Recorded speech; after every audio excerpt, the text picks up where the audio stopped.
Another day wherein commuters were seen stuck in traffic for hours. Rework of Atal setu preparation for the upcoming G20 Summit have added to the woes of the commuters.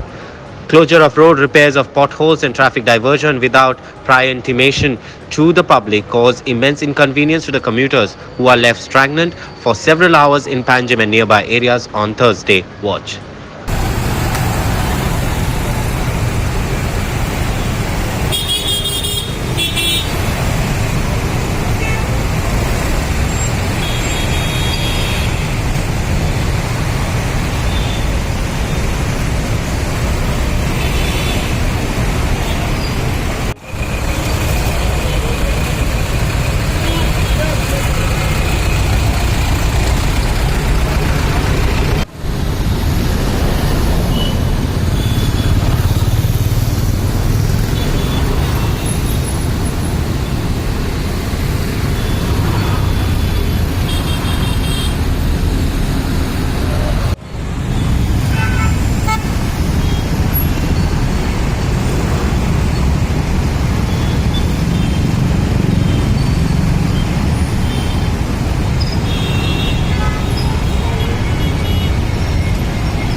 A story by Clinton D'Souza and Shagun Gowde for Herald TV.